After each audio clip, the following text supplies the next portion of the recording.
this one, and then we go get on real bad. West Indian women, raise your hand.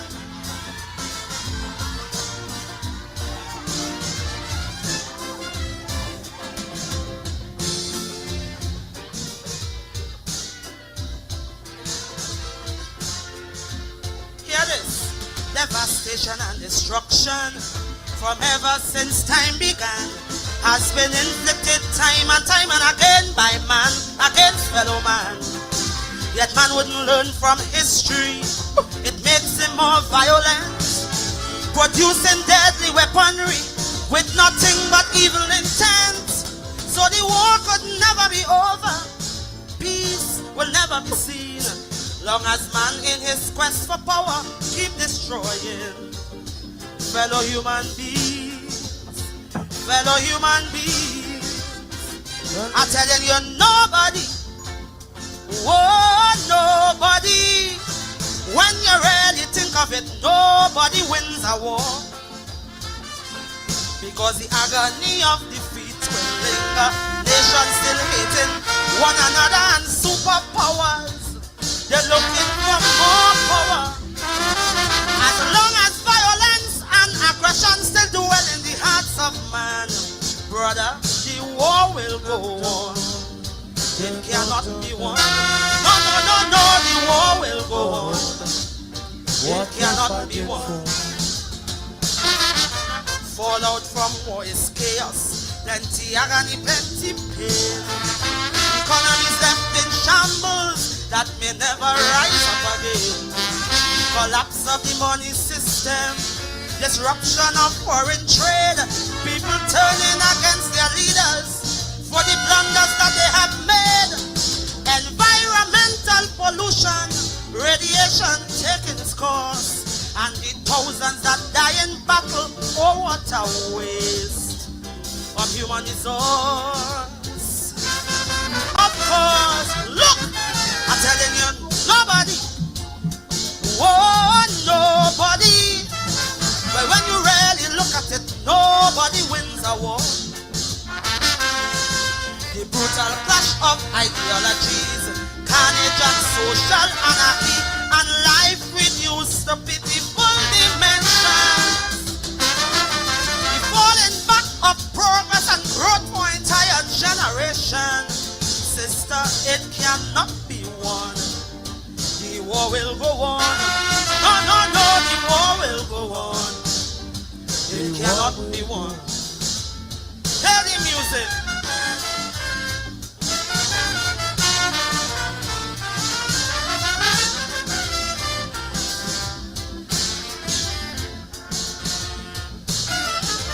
War is just like a racket. It pays dividends for a few.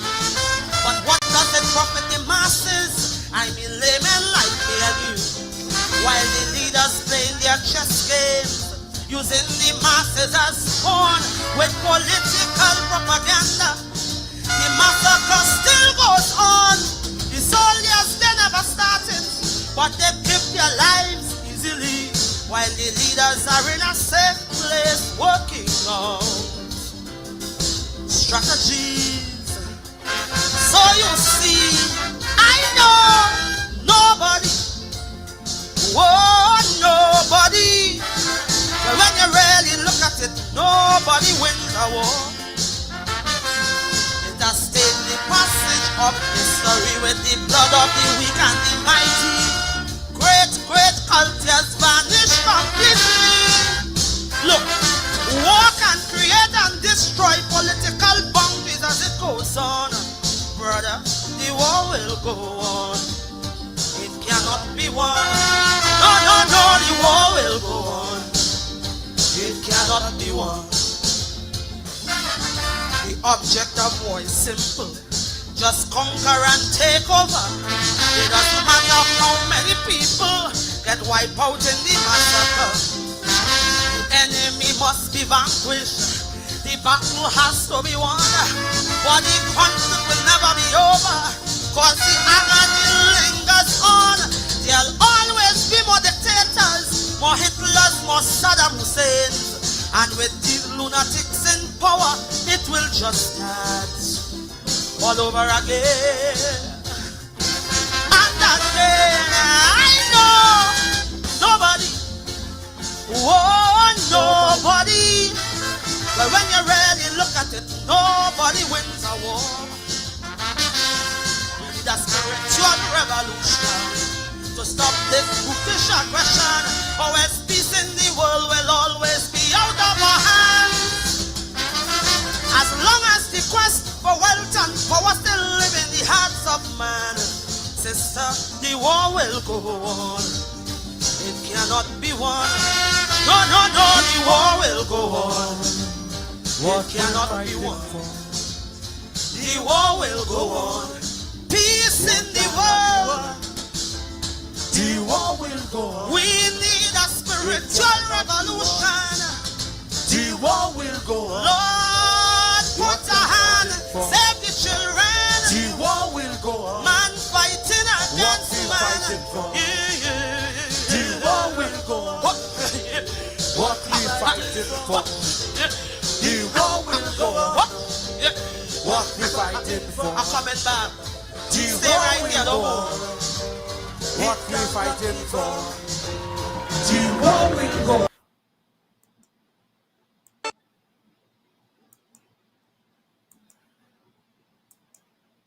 Are you ready, people? Not don't say yes, say yo-ho. Right about now, ladies and gentlemen, we continue with royalty. And I'd like to bring on stage a man, no stranger. Many, many times, Road March King, Trinidad and Tobago, all over the world. A grand entertainer. Would you please welcome on this pre-Mother's Day show, let's hear it for Austin Lion, better known as Super.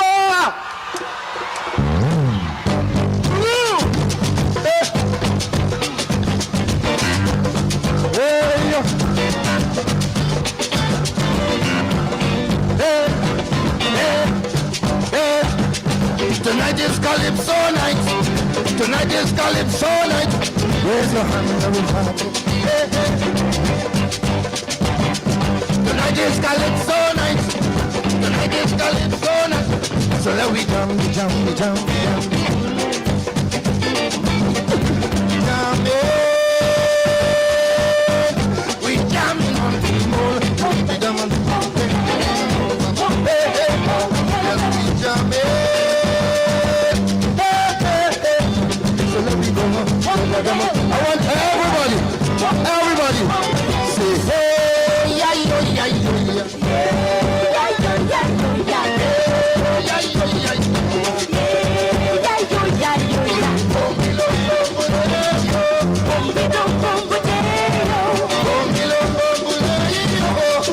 all the mothers.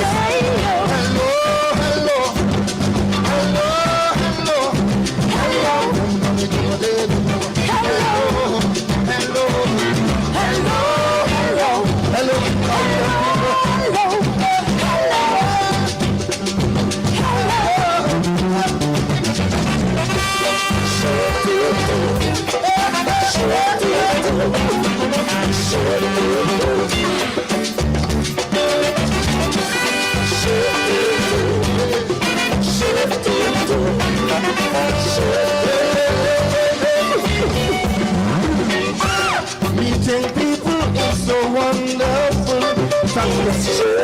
We can hardly wait to meet someone like you. Baby, just to give happy Mother's Day. Right now, help me keep my love in existence. Hey, raise your hand. Oh, today's Mother's Day. Raise your hand. Raise your hand. Raise your hand.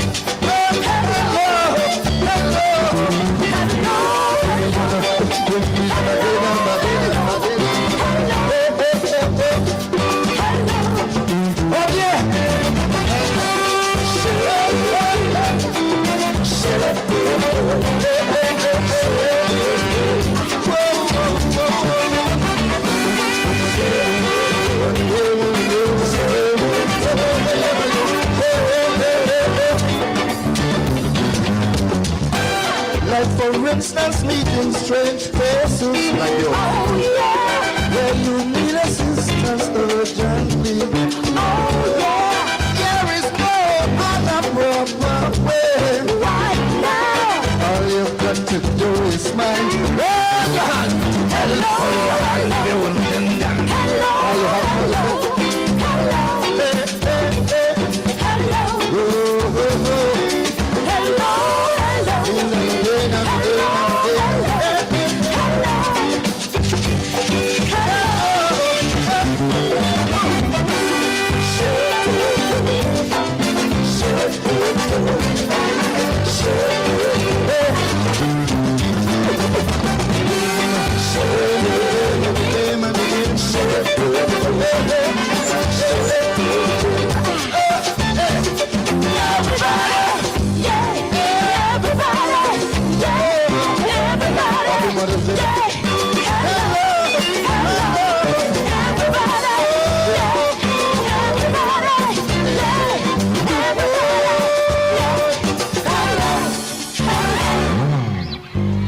Yes, Super Blue.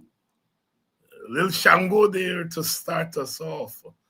You heard the Shango be there straight from West Africa. And after all these decades and centuries, we still, we still hold strong. Hello, hello, meeting people, strange places, Austin Lions, the king of road march giving us. Hello, the Shango Beetle. Boop, boop. If you ever thought that you were not African, those of you who came across the Middle Passage, so of us, and survive until they say, hello, hello, hello, hello. And before that, of course, a song for the times, the war will go on, the futility of war, singing Sandra, singing Sandra, the futility of war. Nobody wins a war. Nobody wins a war. And the drums of war are beating at our doorsteps. And what can we do? What can we do? What can we do? We have a history of anti-war. You go back to um, Jimmy Cliff, Vietnam. That's way back in the 1960s.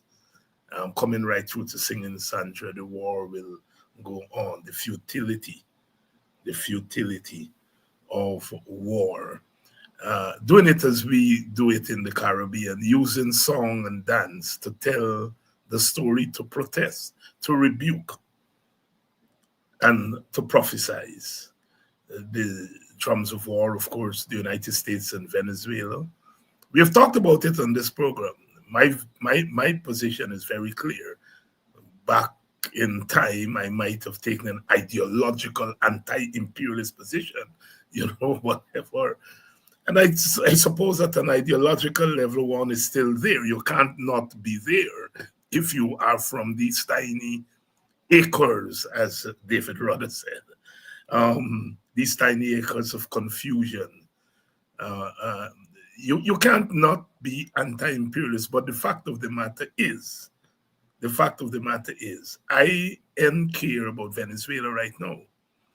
Venezuela is laying claim to 2/3 of our territory. Venezuela has been good to the Eastern Caribbean, Red Petro-Caribbean, and so on. That has to be acknowledged. But Venezuela is pointing its guns at Guyana. It's saying that if the Americans invade them, then they are going to shoot at us. You see, we have to ask ourselves, what are our interests? And our interest is to try to avoid war. We're going to be cleaned up, cleaned up.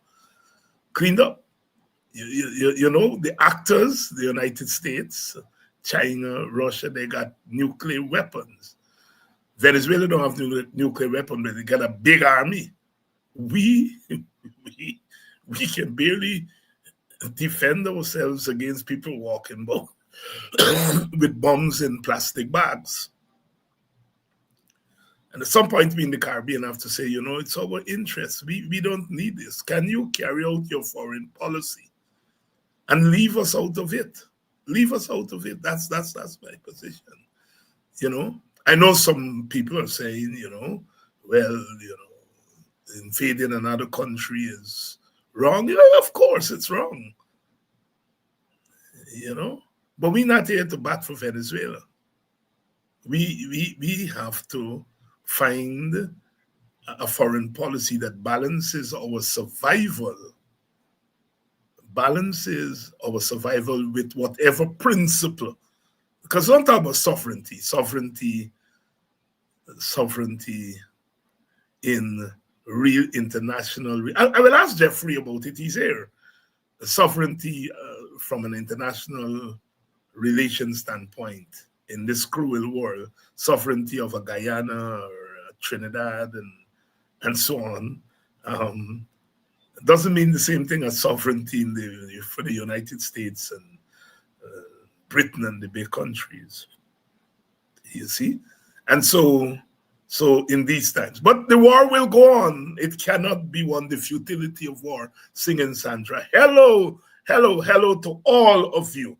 Hello to all of you. Beverly Fraser, who is watching. I don't know where Beverly is watching from. We have people here from Conyers, Georgia. I have some friends out that way. Conyers, Georgia. Lynette, good evening, Lynette. I think Lynette out there in Conyers, and Hazel in Georgia. Maybe not in Conyers, but when I was there the other day, they took me out the side, out to Conyers side, and Desiree, and all the wonderful ladies there who mobilized during the election. And I passed through there for a day. Good evening to all of you who join us from Georgia. Please share the link. Dr. Henry Jeffrey is here tonight. I see you all are massing in numbers, and that's what I like to see. I know we have been up and down in the sense that, we haven't had regular shows, but we are doing well. This is the third show for the week. I hope we can make it to 5 for the week and satisfy our quota. Good evening to all of you. Good night to those of you who are joining us from England and Europe. Good night to you all, and welcome to Politics 101. Lots to talk about. Terrorism in Guyana. All kinds of things you're hearing. Drug smuggling, and who gonna sing for who and sing on who and who not. And of course the saga in our Supreme Court. It's so shameful. I know last night I ended vexed, because the I-pass, man, is the I-pass. The I-pass, you I-pass the lady Janet Cummins, shove the lady out, get, yeah, and then you're manipulating the other lady. Because you pretended that you like she, but for 8 years or more, you keep she acting because you want to get rid of the other lady. And now you get rid of the other lady, you say, take the position, and you bring in your person. And then you said to Norton, come.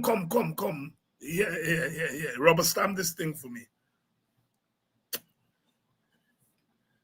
Guyanese,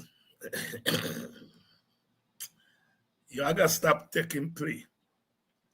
You gotta stop taking plea, because you are taking plea all the time. But we're going to be talking about those issues and more with Dr. Henry Jeffrey, who's here. Jeffrey don't hold back. So those of you who messaged me when you didn't see Dr. Jeffrey last night in his usual Tuesday night slot, what happened with Dr. Jeffrey? You are keeping count of the thing, right? And I like that. Welcome to all of you from Linden. Welcome to all of you from Trinidad and Tobago. Trinidad and Tobago taking what a stance.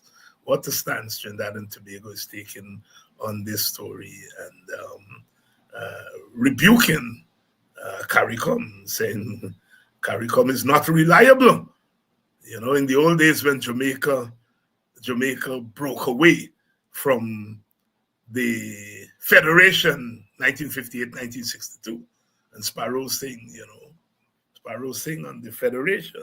Jamaica broke up the Federation. And I always remind people that before Jamaica break the Federation up, Guyana said no Federation under the PPP of Jagan, because they said Federation would mean that their supporters would be a minority in a Caribbean government. They didn't take us in that direction. It caused the second split because the Sidney King and Rory Westmus and Martin Carter left as a result of the failure of the PPP to join the Federation. So Guyana stayed out of the story. Jamaica broke it up in 1962. And Trinidad, well, at the time, Eric Williams, the Trinidad and Tobago Prime Minister, when Jamaica left, he said 1 from 10 leaves nothing. Well, it seems now is 15 away in CARICOM? I wonder if we're going to say 1 from 15 leaves nothing, because Trinidad, under the Kamala Besessar government, I'm telling you, they, in a way, don't be surprised at the UNC, because remember at one time when there was an Indo-Guyanese government in Suriname, one in Guyana and Panday in Trinidad, there was talk about a regional integration body of those three countries, three East Indian led governments. Um, Rex Nettleford once said the East Indian has to become West Indian, just as the African became West Indian. The indigenous people became West Indian. Even the white people who come here and decide to stay here, they have to be West Indian.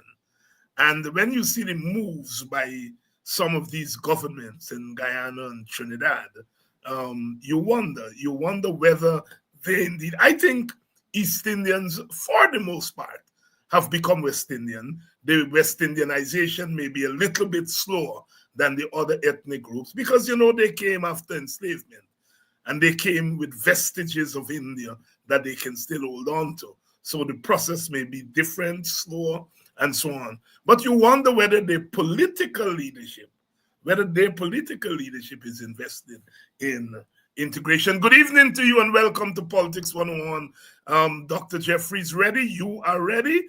You're here in your hundreds. Good evening to all of you. Welcome again to Politics 101. Dr. Jeffrey. Dr. Jeffrey, good evening. Good evening, David. How are you? You are in politics now full time by by all accounts. Yes. You were telling me they said two groups of people or two professions if you just live long. And be happy. Politicians and priests. Politicians and priests.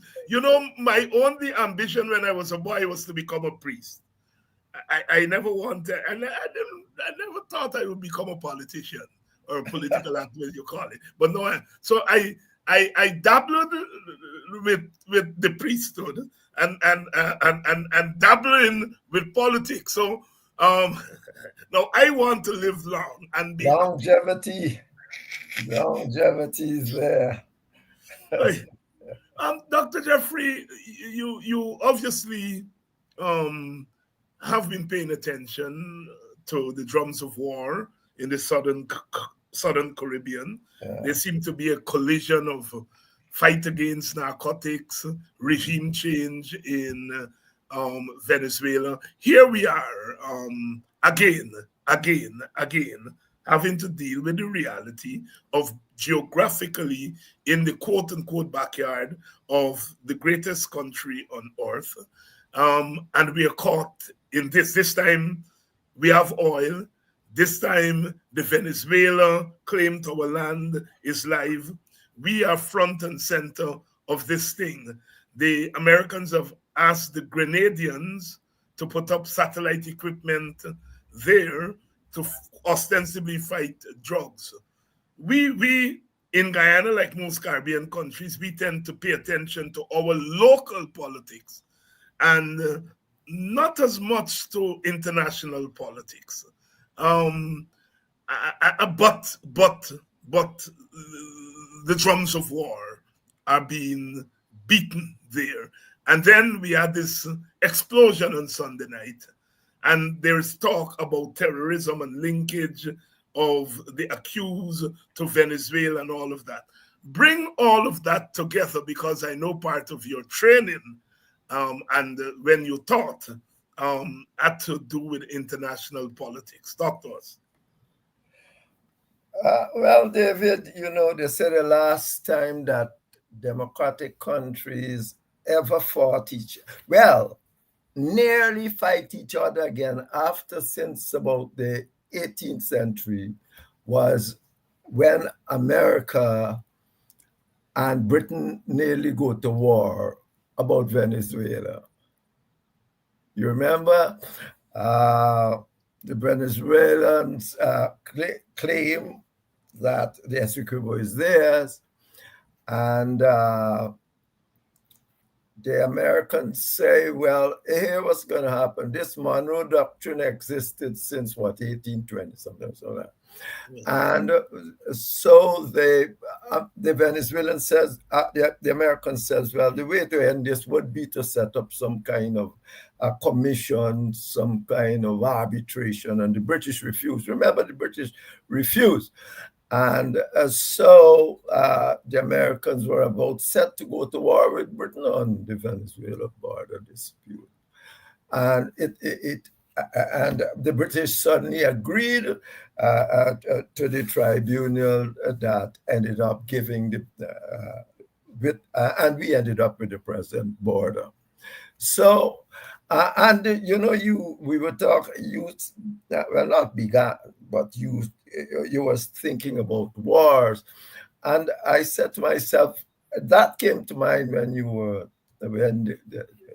the song was on, that war is bad for you. But there is a statement too in a political arena that said the people always have to keep their powder dry. Freedom is not built by not fighting for it. You can be living quite free right now, and you can live even in a democracy, but there comes a point that you have to say to yourself, I have to stand up, or all my rights would be taken away from me. Well, so what should the South Africans have done? What should Mandela have done? Not gone to war? That is what he should have done. And let apartheid reign. Isn't he supposed to fight apartheid? He didn't fight apartheid to set up apartheid. He fought apartheid to introduce democracy, but apartheid had to be fought. So, this thing that yes, war by definition, anytime you got to go shooting people and killing people is a bad thing. But at the same time, you have to put it in context. What should the Ukrainians do? Not fight back? I mean, for me, the question has always been, am I fighting for freedom? If I am fighting for my freedom, I have a right to go to war for it. What should the British have just laid down and leave everything for Hitler to run roughshod over anybody? What the world would have looked like today? The autocracies are taking over right now. As a matter of fact, are we all to sit down and let them take over? Right here, you have an autocracy. It's not Jeffrey says so. It's the index in the best place in the world. This is not a democracy. It's an autocracy. So what are people supposed to do? Not rebel? Essentially, they should. How you decide to rebel is another story altogether. And that depends upon the space you're given to make your demands and so on. So I believe, for a start, that you will not wars, but what protects your right to run your own life and develop and contribute to the development of a country along the line that you believe to be good is only at the end of the day your capacity to stop those who actually want to do otherwise. So effectively, in a sense that I'm saying, yes, war, any killing of people is bad, but war is not a willy-nilly killing of people.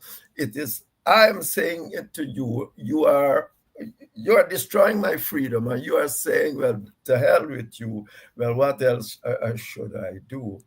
Now, I put it like that in the context of what's taking place around us today. You said that we have terrorism. Well, there's somebody, we don't know who sent that man, to be truthful. Whether or not he was sent by this group in Venezuela, we have no idea what he was doing, because we have not been told by the authorities who have captured him and said he pleaded guilty. They are not saying what he, maybe it can be a secret, what he has pleaded guilty to, or anything like that. We know nothing. I can make a case that it could be sent by any of the groups. This Solidario or whatsoever he's a member of, they are tied in with the government at some points, at other points not. There are other rivals fighting there.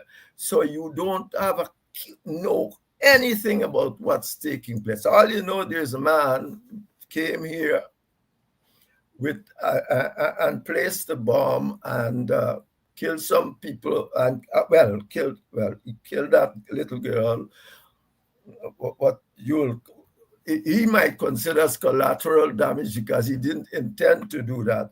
But at the same time, what that is the reality that we know. I can't make a statement of why he's here. I can make a lot of speculations about who can send him and who can't send him, and that might not sound too nice, but at the end of the day, we have it. The government should give us more information about what is taking place. Indeed, I can make a case maybe that the government has sent him. You understand me? So, but you don't want to go there. Because I'm saying, you were talking about Kamala, I can almost say, hey, he comes here to rile us up so we can take the American side. And and I don't think so. I don't know. I am saying this kind of speculation you have to do. If I was in government, if you sit down in a cabinet with Burnham, Jagan, and them, you got to come up with all of those thoughts. But we don't know. And I don't know what is going on here. All I know, he has committed a crime and he will have to pay for that crime in one way or another. And that is where I am with that. A question of who's here. We need much more information before we can go down any road to make any statement about what is taking place. Dr. Henry Jeffrey here, giving us a nuanced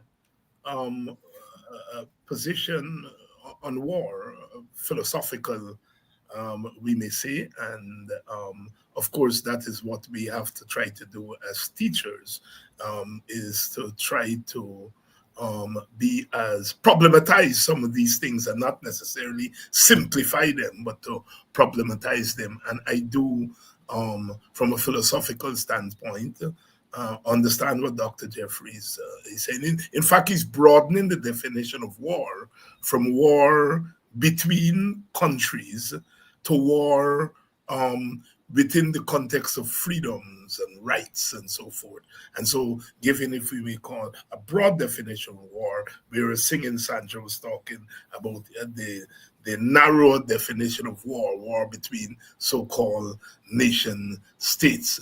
Dr. Jeffrey, I want to take you back to what's happening in the Caribbean, the Southern Caribbean, the United States. Why now? Why now? Why the United States is interested in action in the Southern Caribbean / the Northern Latin American, South American continent? Why now? What is it about now that brings this kind of action? Well, David, in this sense, I'm pretty simplistic. The president of America, Mr. Trump, was there telling much how many wars he has solved and he has done and he has stopped this war, and which most people will say, well, that might seem like wishful thinking because even the war in Palestine has not been solved. Now, this, first of all, politically, the problem in Venezuela is a big problem for Floridians. You understand? They want Maduro gone. And the Republicans are Floridians for the most part. Well, the people in Florida support more or less the Republicans.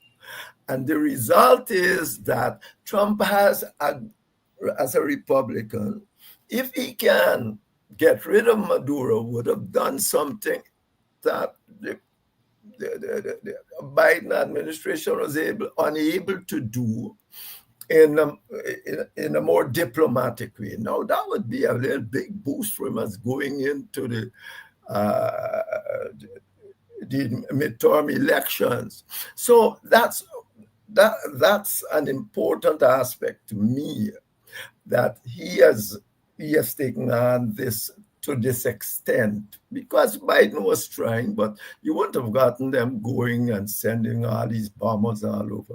But Donald Trump seemed to want to send a message to people that he is willing to go to that length to get what he wants in the international community when it suits him. Of course, you see the problem we face in Ukraine. He's not doing that in Ukraine for one reason or another. He's saying that the Europeans should be paying their fair share and all that. But if when you look at international politics, America is about, the GDP of America is about 30% of world GDP. When you add all the other European GDP, America as the leader, when they walk into a meeting, they used to walk into a meeting with almost 60, maybe more, 60% of world GDP. It's everything. When Trump walks into a meeting, he's walking in with 30% of GDP, because now the Europeans got to pay and they're making all sorts of arrangements to try to protect themselves. He's going in, and the Chinese have what, 20% of 20 trillion. I think world GDP must be 130 trillion, 20 and 10 trillion or something like that. Chinese got 20 trillion, America got 30 trillion, the other European countries got another 30. So he was walking in as a man of great power and so on. That's why today you have Venezuela, Chinese shipping Russian warships and all sorts of coming in there, because it is not the same as when the leader of the Western world walked in with 60% of GDP. It isn't the difference in Venezuela. That said, remember, all of the Western world agreed that Maduro should take a walk. After all this, he lost an election, and they're willing to live with the PPP because they say, well, at least on election day, people go and vote for them. They're not saying, what we have here is democratic. They're not saying that at all. They're saying that, on election day, most people went and voted for him, for the PPP and all that. They're saying on election day, Maduro did not, and he's, therefore he's usurping the government and give them a right, a duty to stand up and try to protect the Venezuelan people who are all over the world. Guyana, for instance, have just come from the road, and chaps are saying, well, this place is full of Venezuelans. And we are talking, we're making a lot of noise about American do this and American do that and American do it. But we are in no position for decades to do it to ourselves. No position whatsoever. This thing about sovereignty has always been a little bit of a joke. If you go to international meetings, you're a small country, even you are not going to get the best time to perform or to deliver no speech. The Americans and the bigger chaps gets it. It doesn't matter what you do. Sovereignty can only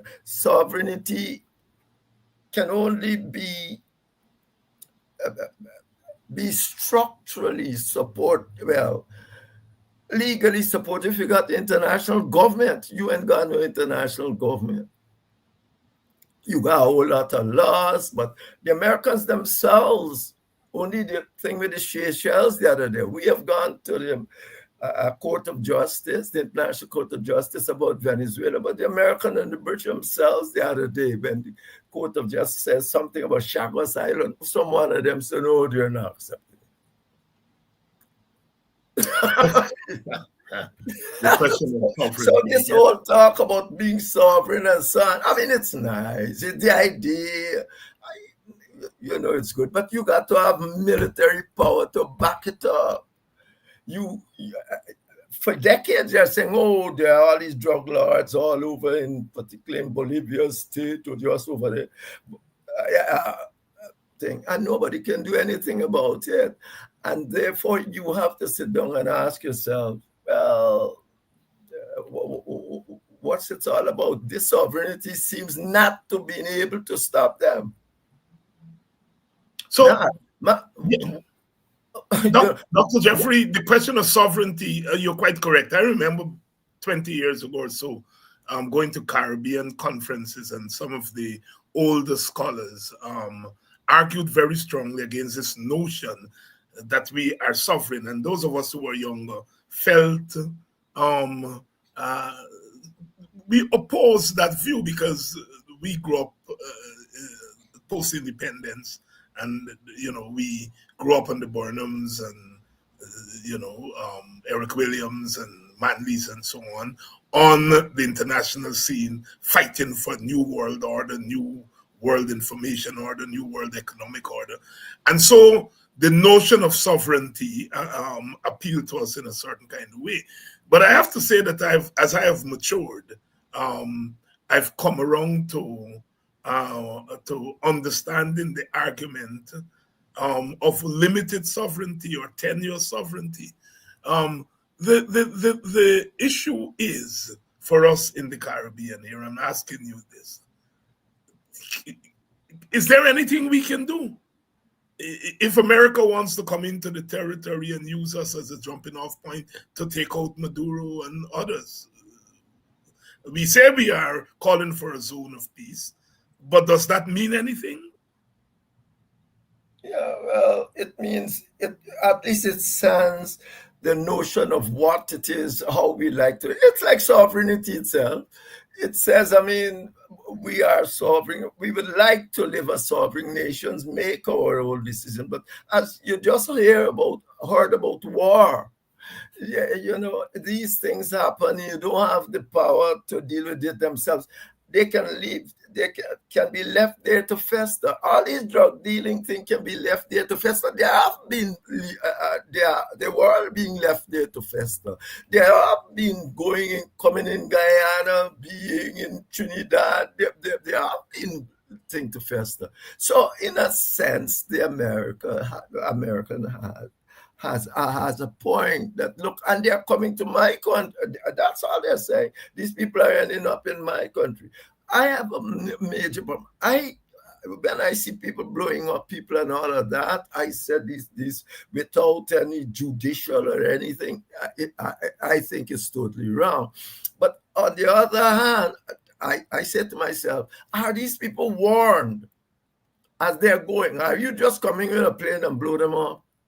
I have not heard anybody saying that these people are told to turn back. Stop. Turn back. Now, that is also an important issue because you know that that America is out there. They're saying when they tell you stop, we suspect, that's what they're saying. We suspect you of carrying drugs. Stop, turn back. Do they send a message out or thing like that to tell these people, and then they continue on? All of that will be involved in mitigating circumstances. We said to you, we have thing as a drug dealers are going to in our country every minute. And we are saying to you, we suspect you of drug dealing. If you do not stop, you'll take certain hard things. And they just go on. I have not heard or read anything saying that they are warned of this in any way. And I think that's an important element when we are talking about going killing people and you're shooting up boats. But as everything I've said here, if you notice, it's always a bit never conclusive. Because effectively, you know that the drug dealers got to be stopped. You have not been able to stop them in decades. Somebody else, somebody else is coming to try and stop them. Are they coming to stop them because they are drug dealers, or are they wanting to stop them because of the Venezuela regime? Well, they are claiming that Maduro itself is a drug dealer and all of that. So this is a complicated issue, but and so they have to be dealt with in that kind of context.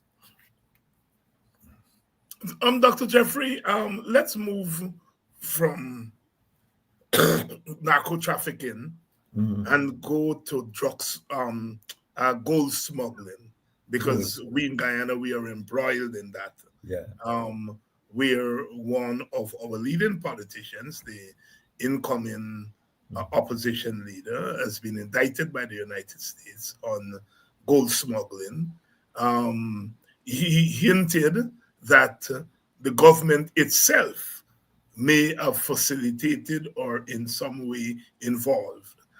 The leader of the government, well, certainly one of them, Mr. Jack Dew, said, well, there may be some civil society people involved. The former head of the gold board is involved, and he ordered the police and the GRA and others to launch an investigation into gold smuggling. Are we being taken for a ride by all of these politicians? Of course. Yes. These people were Mohammed's friends. People must have complained to them 100 times about Mohammed, even if they themselves were not involved. I don't know who was involved. I'm saying an investigation should have been launched against him a long time ago. Long time. They are his friends. They are hearing this. So you didn't have to wait for no Americans to come and do anything and all of this. You should have launched the investigation along. Don't tell me you weren't hearing all these things. They were there. The Americans said they spent 2 years doing all sorts of investigation. They should have had sufficient information, at least to say, let us look at this matter, but nothing came up until the Americans came and threw everything. So I mean, in that sense, yes, it couldn't possibly have not been at least suspected. And that's all you need, a suspect. You're not charging anybody, but you're putting the police or whosoever. But the police themselves seem to have been involved in There you go. That was going to be my follow-up question. In all sort of confusion. So that is the so-called democracy in which we live. I mean, you're right. I mean, that is it. You know. Dr. Jeffrey, I have been listening, sometimes talking to mostly African Guyanese on this issue. As you know, at the election, African Guyanese split their votes between the APNU and WIN. And I sometimes see the torture some of them, especially those who may have voted for WIN. Really, you know, downplaying the fact that the WIN leader is indicted, and playing up the fact that the PPP are the real gold smugglers in that they are the ones who have taken the country down that road. And I say torture because I see the torture. On the one hand, I don't think that they are supporting gold smuggling, but on the other hand, the visceral dislike for the PPP seems to take precedence over the fact that Mohammed was friends with the PPP, and that the crimes that he is being accused of was as a result of his friendship with the PPP. Talk to that torture among those mainly African Guyanese who would have voted for Mohammed. David, you have The PPP over 20 years have impoverished black people deliberately. I wrote a book on it. You have done some ads for that right here. So they have done that deliberately. They have done that by keeping a rate wages just below, always just by the inflation rate, 5%, 4%, 3%.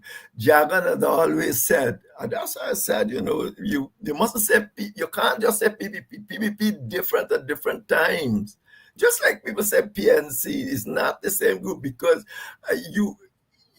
they are different. Jagan used to say that public servants must be paid the inflation rate and plus any a growth in the economy, he's supposed to say, and real growth in the economy. So if the inflation rate was 5 and real growth was 6, then maybe they should get 11, 10. I don't know. Yeah, but that was it. When they came and they getting to this thing of paramountcy, they suspended collective bargaining altogether.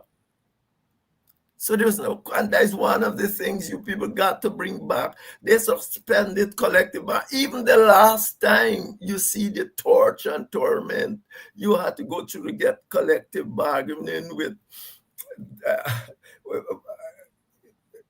the judge having to set up committees with the union man now ended up on a PPP platform and PPP, all of that. The leader, the teachers union. Yes. So you see what's happening. They have used those kind of the instruments they have to actually impoverish black people. You look, the Indians were agriculturists. The black people had a whole lot of technical colleges in their community. Burnham start with community high school, and he set up PICs, practical instruction centers. See where they are now. They are saying they are building them back. Why destroy them in the first place? Black people used to be the people that do the technician work and all sides for agriculture. But PPP did it.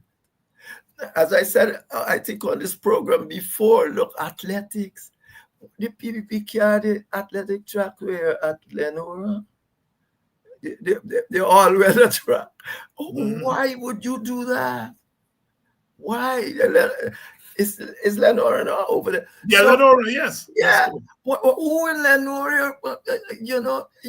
That track should be in there. It shouldn't even be at Linden, although that might be more ideal place. It got to be around Georgetown, where Africans around this world have done well. You take the only all-weather track you have and put it in Lenora.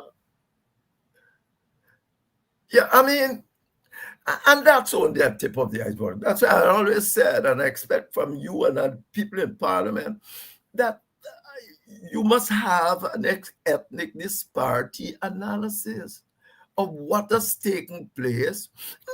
People will get blamed if you do a thing like that, but in order to rectify the situation, you have to get, it's an important thing, an ethnic disparity analysis. Britain doing it.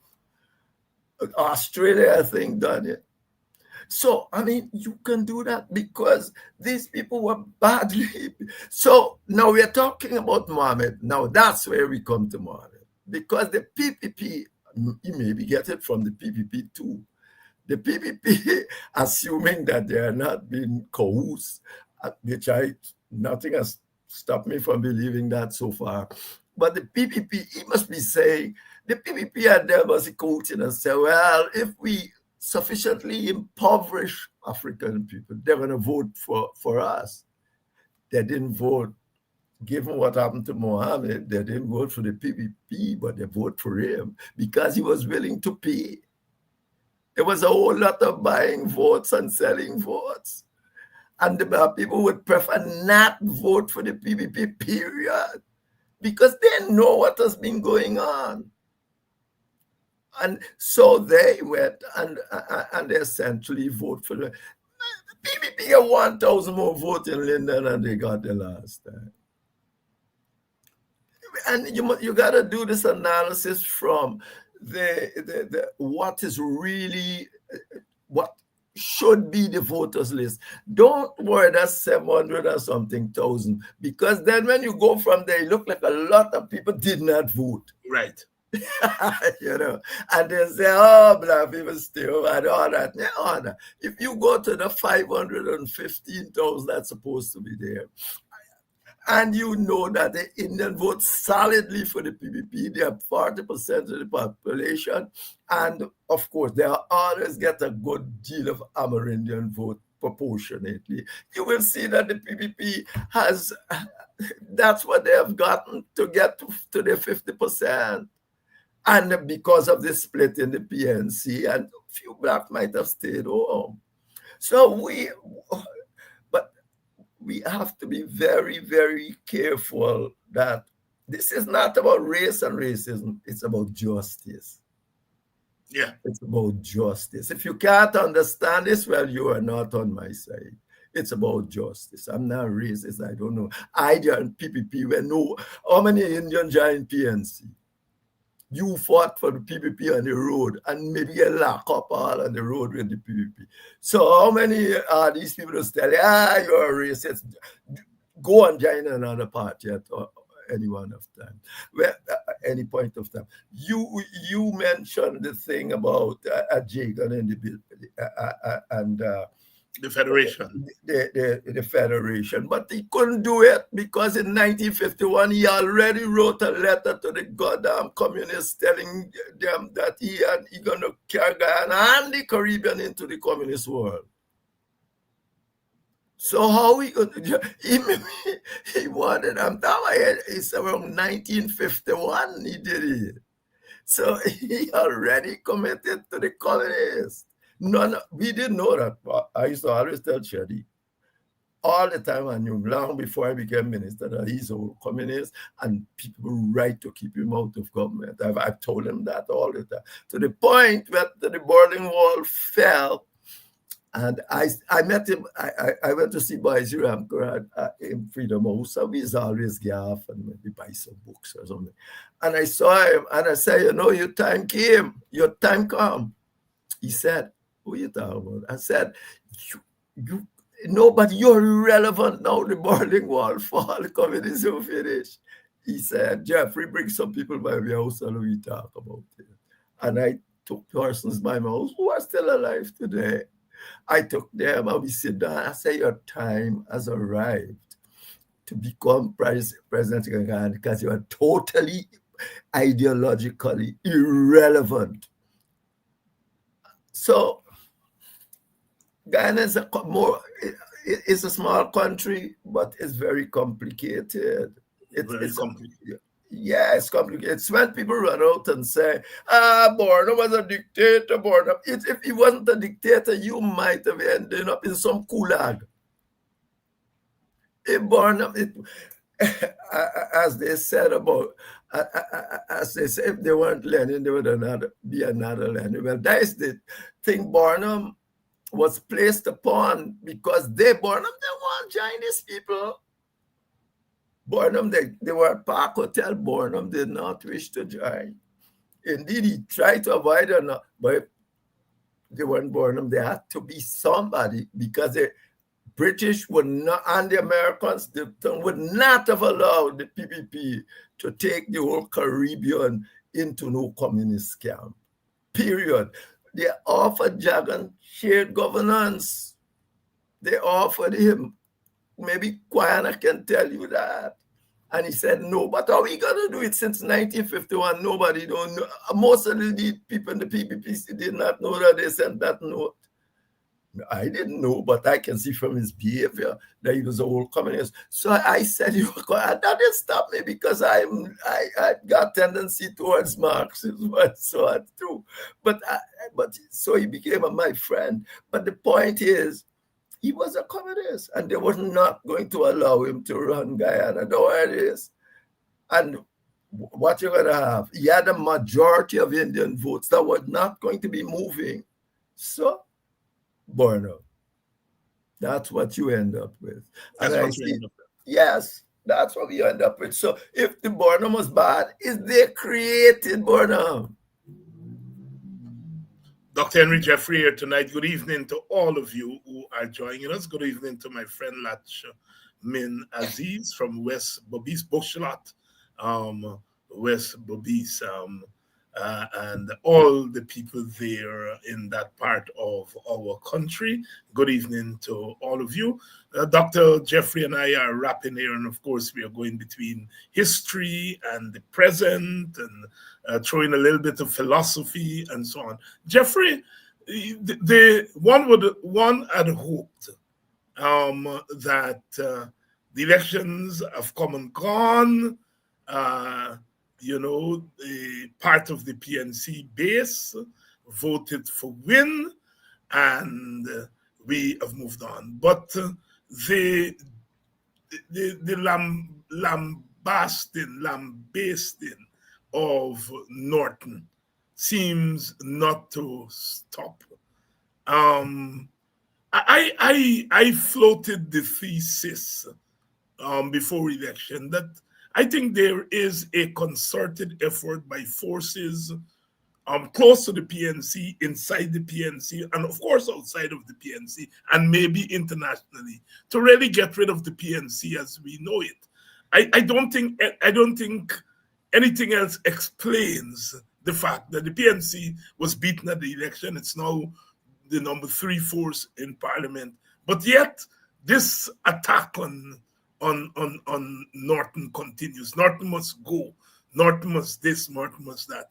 Weighing on my thesis that there seems to be a concerted plan to get rid of the PNC as we know it. The PNC, it came out, the history of the PNC is one about democratic centralism. It's just like the PPP. Mm-hmm. What happened to Norton couldn't happen in the PPP because there is no democracy there. They go and they do all sorts of manipulation and put whoever they want. Now, so effectively, what particularly the old guards, I'm telling you, in my view, I don't think that is they want to get rid of the PNC, but they wanted to get rid of Norton. And they wanted to get rid of Norton for many reasons. But one important one, apparently, remember Norton was the manager for Carl Greenwich. Yeah. When Carl Greenwich ran. And when apparently all sorts of jiggery-poogery happened, and they suddenly not Greenwich didn't want to win anymore, but Granger. Now Norton was a manager for Granger at a point of time, and quite a raucous establishment. There is not forgiven for that particular thing. But when that is the problem with democracy, if you start with primaries, remember they started with open primaries? Yeah. I mean, if you start with primaries and all that, it sure means your democracy, you are trying to be a democratic party. You got to live with what the democracy throws up. You got to come with him, work with him, and so on. But there are, God was whispering behind. He's back against Norton at about 2 weeks. Quite a few of them gone over to win, almost become the PNC. God. I mean, when you put all those things together, you see that what's happened to North is not true. My own just saying, I don't bother. for a thing like that to be meaningful, it has to happen in about 3 years. It got to happen about 3 times, about 15 years for you to tell me that wind makes anything inroads. It happened for a very long time. So effectively, what Norton was fighting is part of the PNC and the PPP. And this is the result. So, I mean, that's, so far as I'm concerned, it's not any. Yeah. The PPP would like to see the back end of the PNC, of course. Why you think they've been punishing you for all these years and almost want to starve you out of the, because they would like to see the PNC. But this here, I don't think it can be blamed on the PNC. What exists, when you say it's the PNC or APNU, it's a divided PNC or APNU went to the election. And that is how you have to analyze it. If you forget it and just call it the PNC, well, you will get any sort of result, any interpretation you want. Let's talk some practical politics, Henry, because there are lots of introspection, quarreling. You see it at the lower levels and so on, but I suspect even at the higher levels of the PNC on what the PNC should do. I've heard suggestions like the party needs to be rebuilt. Not a view that I share, because I don't think the party is broken, right? But the party needs to be rebuilt, and we need, the party needs this, and the party needs weighing on that, because you have laid out the theory there that the party went to the election as a divided party. Yes. Of course, and so therefore it is not that some people said the party didn't do enough work and the party didn't do this, and you need to go now and do work and so on. No, it's nonsense. Yeah. And if you buy into the unitary party thing, you're going to say all this foolishness. But the party was not united. You got the 2 parties. Half of them have gone over to win by 3, nearly the last 4 weeks. And then the thing, this, what's her name, become the deputy to Mohammed and all that. Your WPA person. So effectively, the analysis must take into consideration that the PNC that ran for the election is not the total PNC. If you don't do it, you're just mischievous. You're just mischievous. It's not. The minute anybody come talking to me about that and they start saying the PNC, I say, which PNC? What is the PNC? What do you think Norton was? Yeah, he had a name of APNU and all of that, but that is it. You got to take the concrete reality into consideration. He was not the PNC designation alone. I can say I'm king, that don't make me king. It's the reality on the ground that makes me king. So therefore, North was half, if so much, of the PNC going out there, and the others being whispering against him all over the place.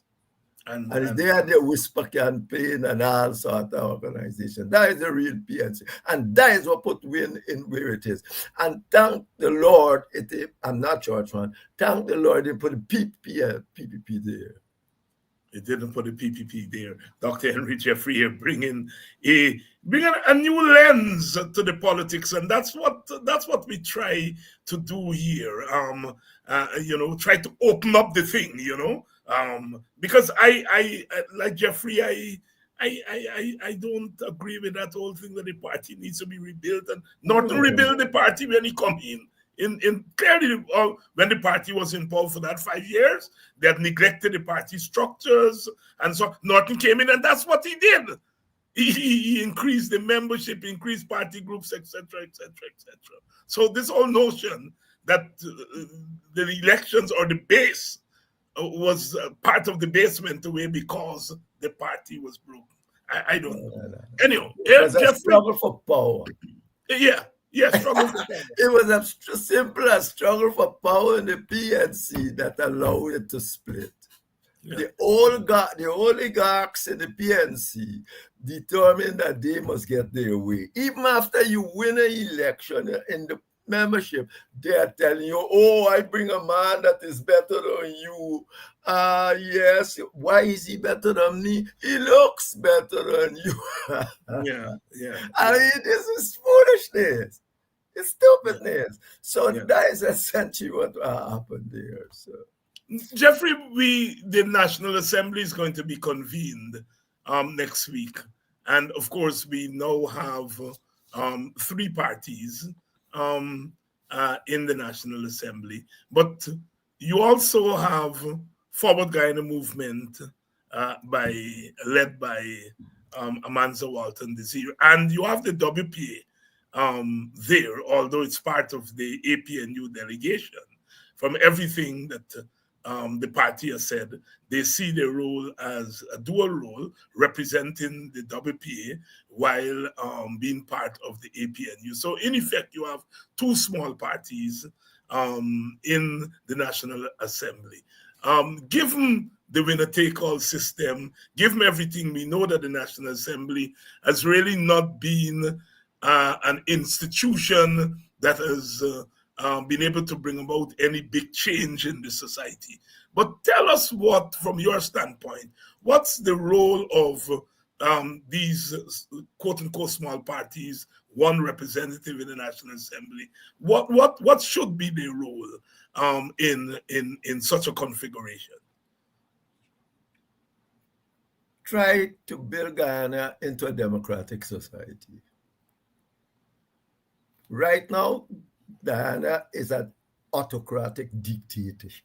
Story done. It's not Jeffrey says so. That is known. Guyanese, I believe Guyanese people of all sorts would like it to be a democratic society.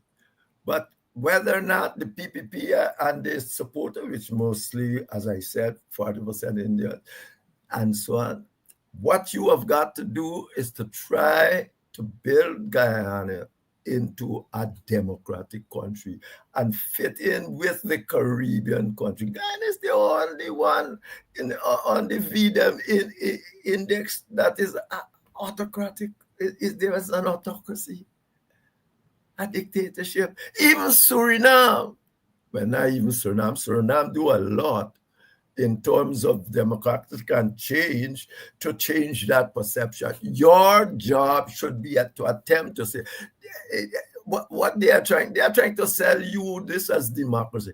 And they got people trying to sell you the notion that individual representative done after election day.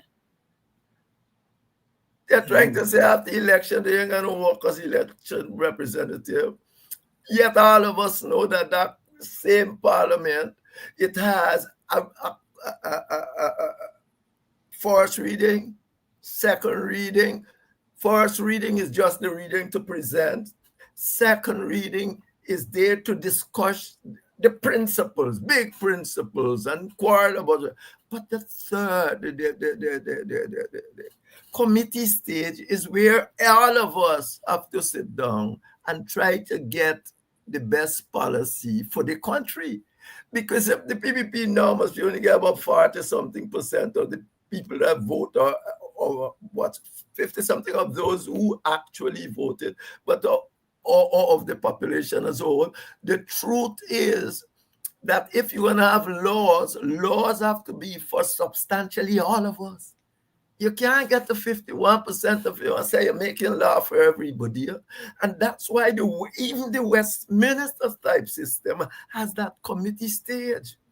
When now the government, all right, you have won the government, but that don't mean you're only part of the country. That's why you got a party. You're part, I'm another part. Regardless, you should, the committee stage is for you to sit there with us and let us forget the principle, because we quarreled about that at the second reading. We quarreled about the principle. But now is to put aside that and say, all right, how we can come up with something that's best for the country as a whole. And that is why Cherry Jagan said that a bill over 6 pages should not passed in the parliament without committee stage. I passed a whole bundle of bills, trade union record, domestic, but not domestic. Yes, all of those. And I had to go to committee stage for everyone. It's tedious because remember when you go down there now, the opposition saying that right there that you gotta make changes, you gotta make compromises at that stage. And I think you chaps, when they're coming with this 20-page bill, don't go to parliament if they don't have set up a committee. Don't go. You might be small, but let the people of the country know what democracy means. Just don't go. Anytime they come there and say, oh, we got this big bill and we are going to pass it all one day. So I used to have to spend weeks, maybe months. Indeed, in terms of the trade union recognition bill, I thought it would have never got anywhere. Desmond, right on almost the last day, I said, Henry, we're going to support you on this one. I thought I was going nowhere because they're going to raise a whole lot of objections and things. And he said, come, we're going to support you on this one. And that's how it passed in 1997, the last day. So you got a big job, your job. Remember, laws are not supposed to be made by 50% or 51%. Laws is for all, they are for all of us. They are supposed to be made by substantially all of us. And therefore we sit there, and after we quarrel about the principle you got and all that, we are saying, all right, you want a lot of, we see where we can go with this, and we compromise, much less constitutions. Indeed, during the American constitutional process, they were saying, I think in Hamilton or one, they say it must be unanimously agreed. Yes. Unanimously, not substantially all of us. And then they boil it down, come to this thing of substantially all of us. God, you might never get unanimity. Right. So when they come in now with 40% vote and Tories, tell you, that's the end of you. You have been voted by the people as already decided. Now, particularly in an ethnic society like Guyana, 90% of the PPP vote are Indian. So once they vote, it's the end of everybody else. Yes. Dr. Henry Jeffrey. It's just foolishness. And they sit down there, people are just taking this. Good evening to you, Julie. Julie Blair, who's watching from South Carolina, the old deep South Carolina. Yeah. Good evening to you, Julie. Those of you who are watching us from Mocha seem to be a lot in the house tonight. Trying to come to Mocha on, I think there is going to be a visit there over the weekend.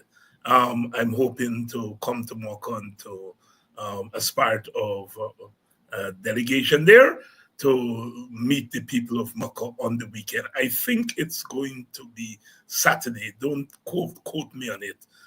But I know it's one day on the weekend. So we'll be in Mocha on the weekend.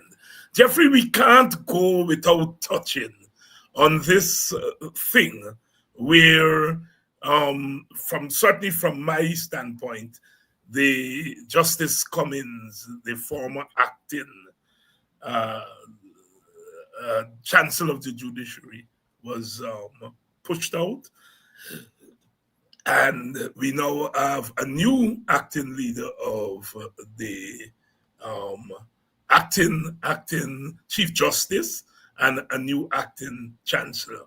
And after refusing all these years to regularize their position, the PPP is now asking Aubrey Norton to put a signature to regularize these two nominees, these two acting officers, Roxanne George as Chancellor and Navindra Singh as Chief Justice. Should Norton give his assent?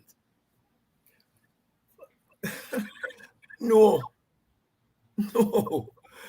First of all, you got politics got levels of morality. Norton stopped being the leader of the opposition, regardless of what the or finally and the Americans want.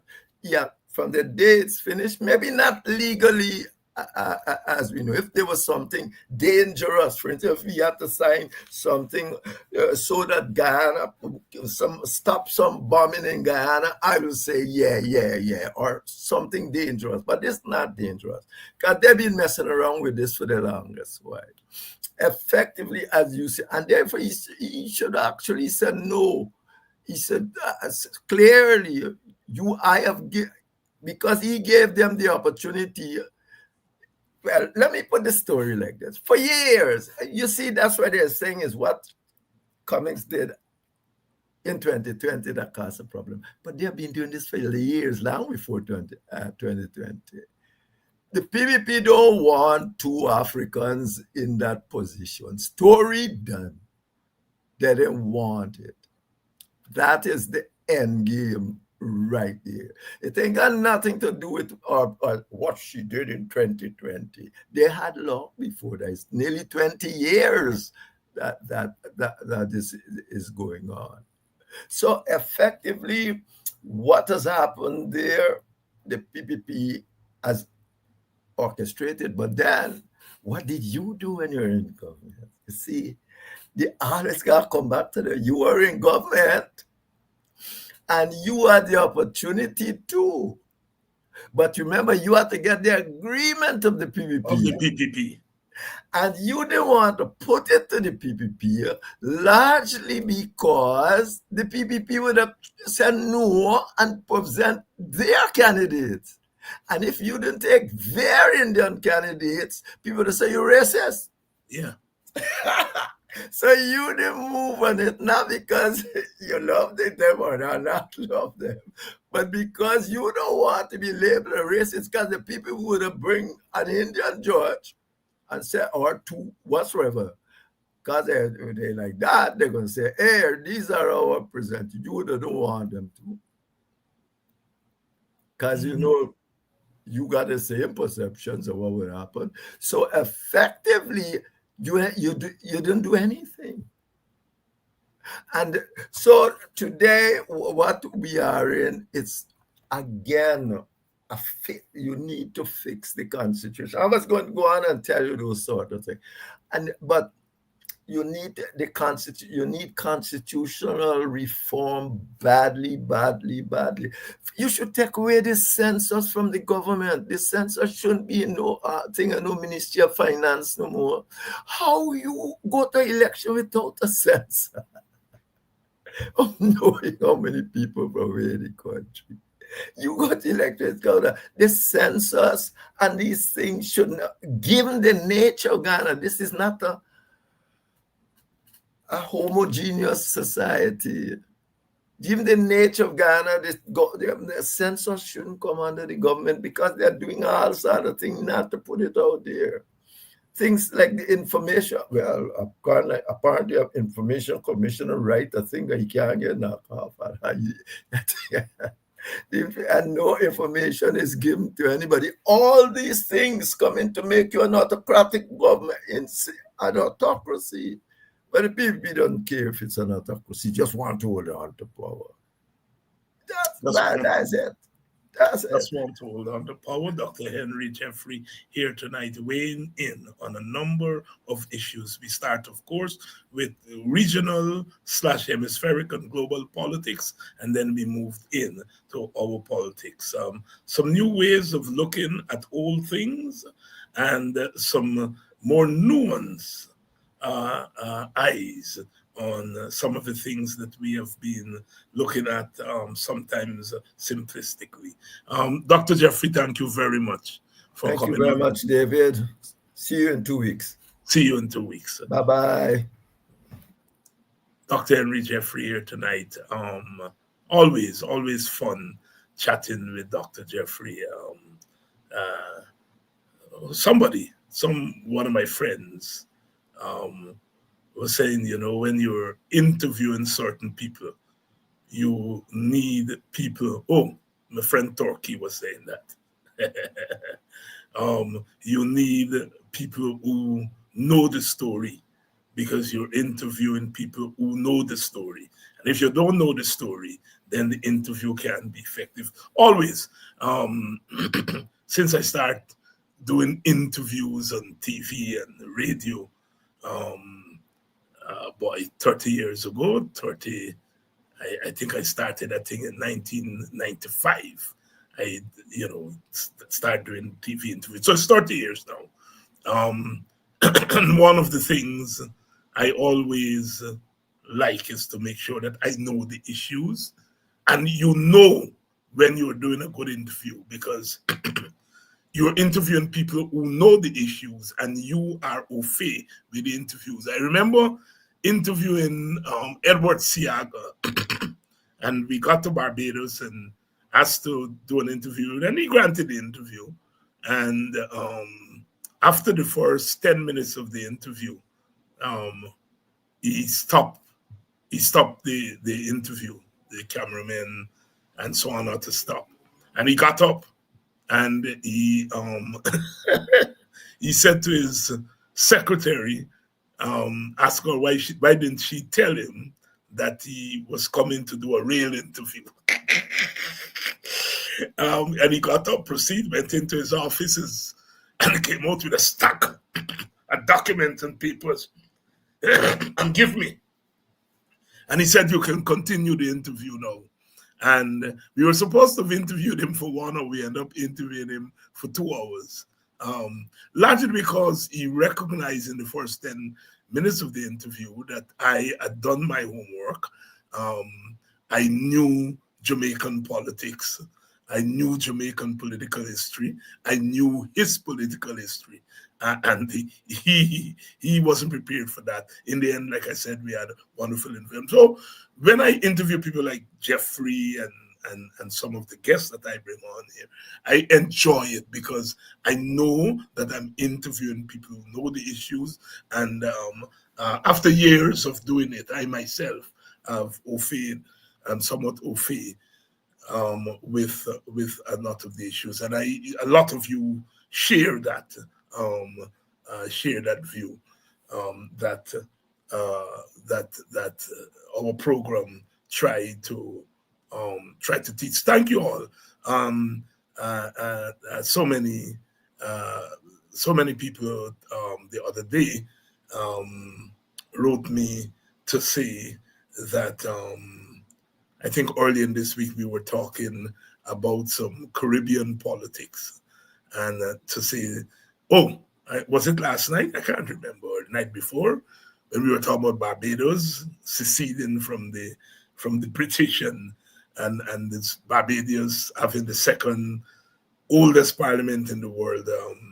So many people said to continue to bring that kind of information, because it's not very often one gets to dig into that kind of thing. I thank you all so much for having us. Tomorrow night we're going to have Vincent Alexander. We haven't talked about what's happening in GCOM. As you know, GCOM has now stopped. The chair has stopped GCOM from functioning because she feels that the composition of GCOM is not in order. And there's been a lot of exchanges between herself and the 3 commissioners nominated by the previous opposition leader. Vincent Alexander is going to be here tomorrow night. And we, of course, when Vincent comes, he comes armed with a lot of information. I think that's Vincent's forte. Big on analysis too, but he backs his analysis with the actual facts. I want to thank you all for staying with us tonight as we dug into some of these issues. Good evening to my friend John C. Paul. Good evening to all of you who have joined us tonight. We made it through half the week without any interruption. Tomorrow night, I know we're going to make it through. And then Friday night, we are going to have a big cast. Good evening to my elder friend, Ernest Elliott, former member of parliament for the People's National Congress, now retired. But I always say, as a WPA man, when we got into the coalition, and you got to now go to Congress Place, and you got there, and it's a strange place. And I remember Ornis being one of the persons that made us feel at home. People like Ornis and Corbyn, I'm talking about Robert Corbyn, and some of the others, made us feel at home, because you're talking about two old warriors in terms of the WPA and the PNC, and so you had to thaw the ice and so on. And Ornis was very instrumental, certainly for me, in terms of making you feel. Think now them PNC riders want to chase me out of Congress Place because they say when I go there, me and the ladies at Congress Place is too much friend. So me friend, my PNC friends, one of them from Boston who shall be nameless, this time he gonna put me out of Congress Place, becoming too frenzy with Congress Place people. But politics are like that. So tomorrow night, Vincent Alexander is going to be here. Those of you who still want to enroll for the Introduction to Pan-Africanism course, which begins on Saturday we're going to be on from 4 to 6. It's an online course, introduction. We still have some vacant seats. Please call the number on the screen and enroll. They're charging an enrollment fee, but if you don't have the fee, by God, please indicate that to the person that you will be speaking with and tell them you don't got the fee, but you want to do the course. And I have left some instructions with them that the registration fee should not be a deterrence for somebody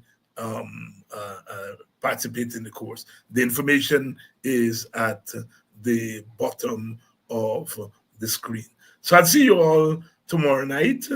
And as I said, I'll be coming to Moko on Saturday. On Saturday, the APNU/PNC is having a kind of listening tour of Moko.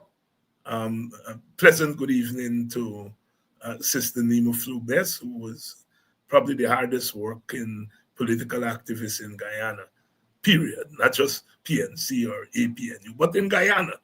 Hardest working, very conscientious, and so on.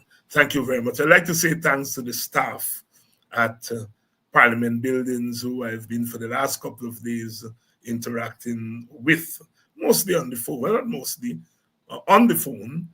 Very pleasant staff there, and I'm all the way up in Buxton, and you all know the story on the road and traffic and so on thing. They were able to drop my documents and other formal stuff that I need here at Buxton, and I want to say thanks to the drivers and the clerks, the clerk who came with the driver and so forth, coming up to Buxton and making sure that I get my stuff. Also want to say a big shout out to the PR team of APNU, also recognizing that I don't want to go to tongue these days, man, in the traffic too much, but they came up today to shoot a video with me, and I want to say thanks because they got to deal with the traffic. But they were gracious enough to say, Dr. Hines, if you don't want to come down to town, we are going to come there.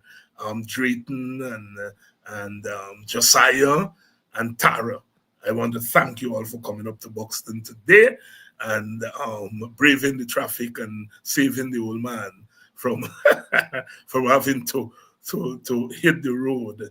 Not only the traffic is bad and so on, but the while driving, I just can't take it these days. I just can't take it at all. So I want to thank the staff of the Parliament Buildings and thank the PR staff of APNU for coming up to Buxton. And it's good to come up to the country. It's good to do those things. Get out of tongue. Everything is tongue. It's good that people come out into the countryside. You get a chance to see country people in their natural habitat and so forth. And they don't play, because as soon as the people left, the pastor, see the official people come. I hope it's Parliament. Mr. Hines, I see they come. I hope it's Parliament. Oh boy, they don't play. You don't see them, but they're watching. They're watching.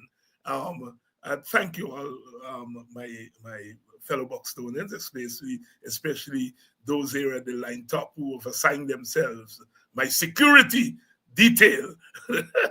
They don't miss anything. They don't miss anything. Thank you all so much. I am going to see you all tomorrow night. Same time, same place.